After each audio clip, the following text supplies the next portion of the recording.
Tu crois que ton histoire est finie, que ce que tu as traversé n'a servi qu'à te briser. Tu regardes ton passé avec honte, avec douleur, avec cette impression que personne ne pourrait comprendre ce que tu ressens. Tu t'es battu pour garder la tête hors de l'eau, mais certains jours, même respirer te semblait un effort de trop. Tu as pleuré en silence, en cachette, sans oser parler. Tu t'es dit que ça ne servirait à rien, que ça ne changerait rien. Et pourtant, si tu savais à quel point ton histoire compte, si tu savais combien de cœurs, combien de vies, combien d'âmes pourraient être touchées, relevées, guéries par le simple fait que tu oses dire « Moi aussi, j'ai souffert. Moi aussi, j'ai douté. Moi aussi, j'ai failli tout abandonner. » Ce que tu appelles aujourd'hui une cicatrice, Dieu l'appelle un témoignage. Ce que tu considères comme une faiblesse, lui veut s'en servir comme une force, parce que Dieu n'est pas un spectateur de ta souffrance. Il ne l'a jamais été. Il était là quand tu pleurais. Il était là quand tu tombais. Il était là même quand tu pensais qu'il t'avait oublié. Ce n'est pas pour te punir que tu as traversé cette saison. C'est pour te transformer, pour faire de toi un canal de consolation, un relais de sa lumière, un témoin vivant que la douleur n'est pas la fin de l'histoire. Tu crois que personne n'a vu ce que tu as vécu, mais Dieu, lui, a tout vu. Et ce qu'il a vu, il ne va pas le gaspiller. Il va le racheter. Il va s'en servir. Il va prendre tes larmes et en faire une rivière d'espoir pour ceux qui se noient aujourd'hui dans la même douleur. Il va prendre ta nuit et en faire un phare pour quelqu'un qui cherche une lueur dans ses ténèbres. Tu n'es pas inutile. Tu n'es pas oublié. Tu n'es pas fini. Ton témoignage sauvera quelqu'un. Ta voix brisée deviendra un chant de résurrection.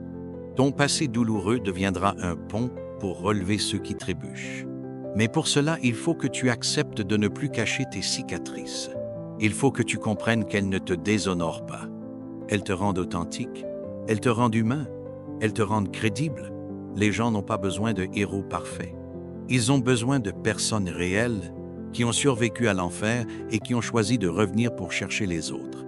Voilà ce que tu es, un survivant, un porteur de feu, un témoin de la fidélité de Dieu.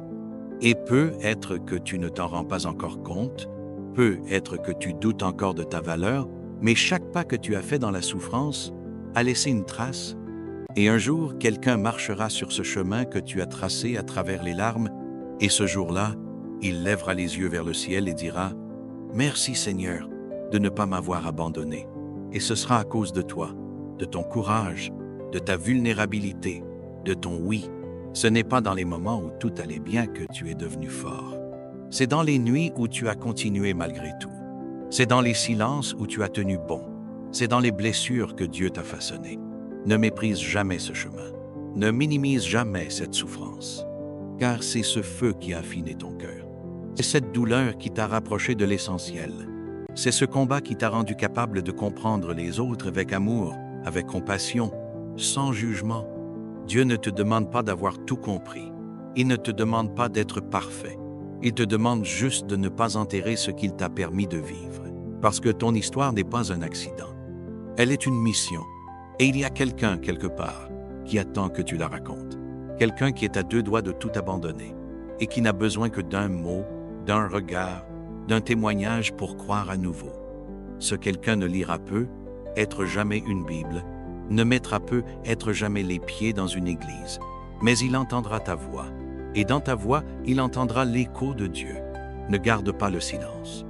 Ne laisse pas la honte t'enchaîner.